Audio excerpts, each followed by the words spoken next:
J'ai toujours aimé les bijoux. J'ai toujours tellement aimé ça que quand j'étais petite fille, je me disais qu'un jour, je deviendrais créatrice de bijoux. Et puis, il y a 3 ans, je me suis dit que si je voulais vraiment le faire, c'était le moment de se lancer.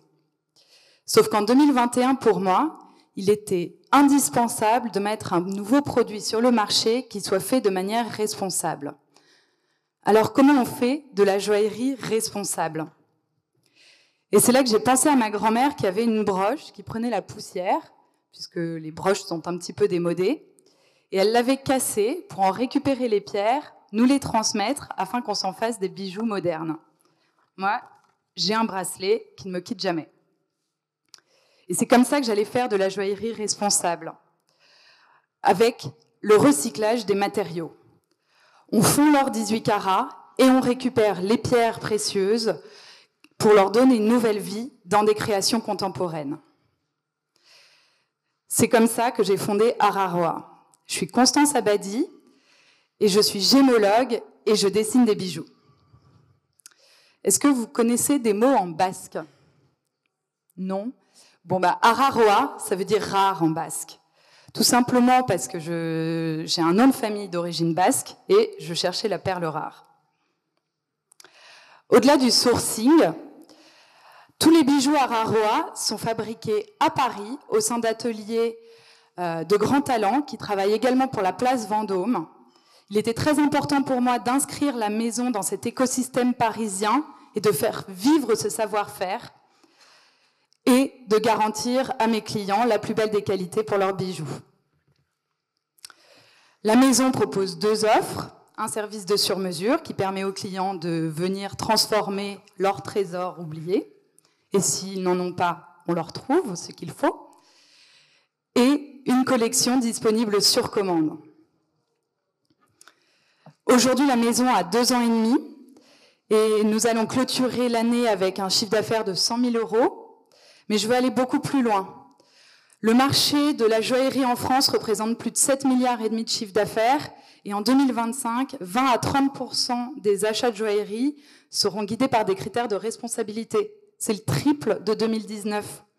Il y a de la place et donc je veux faire d'Araroa une marque forte. Je veux développer la collection pour accélérer les ventes en volume et ouvrir un showroom.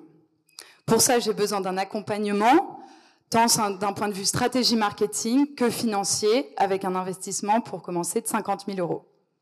Donc merci de m'avoir écouté et j'espère vous avoir donné envie de faire d'Araroa la marque de joaillerie de demain avec les matériaux d'hier.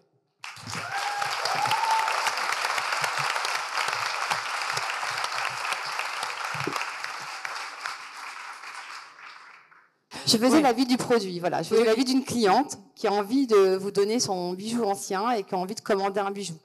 Comment elle fait entre le moment où elle a son bijou ancien et le moment où elle achète le bijou voilà, comment passe l'avis du produit? Alors, déjà, il y a des assurances bijoutiers. Je suis assurée, donc vous êtes protégé quand vous me confiez votre bijou. Il est même protégé quand il est chez l'artisan. Voilà, d'un point de vue sécurité. Si c'était votre inquiétude, ce que je comprends. Et puis après, pour se rencontrer, j'ai un site qui est une vitrine aujourd'hui, qui sera peut-être un jour un e-shop. Et on peut aussi se parler sur Instagram. Je vous reçois. C'est pour ça que j'ai besoin d'un showroom demain. Et là, vous me parlez de vos envies que je vais retranscrire dans plusieurs dessins autour donc des pierres qu'on aura récupérées de votre bijou démonté. Et je vous ferai donc ces propositions sur mesure.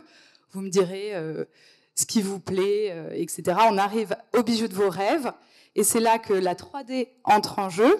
On fait modéliser en 3D votre futur bijou. Comme ça, vous pouvez essayer la maquette à taille réelle afin d'être sûr à 100% que votre futur bijou vous plaira.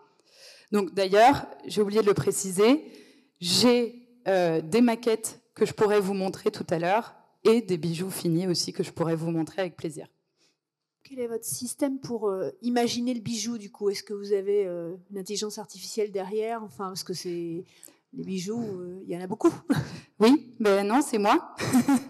C'est moi, je suis designer, du coup. Et en fait, Il y a plein d'inspirations différentes. Ouais, c'est vrai que quand on m'apporte des choses, c'est aussi l'histoire de ces bijoux qu'on veut transformer qui parle. Et puis après, c'est la façon dont vous envisagez de le porter, pour quelle occasion vous le faites faire, etc. Et tout ça, ça donne plein d'idées, ça vient nourrir la créativité. Et on trouve toujours ce qu'il faut.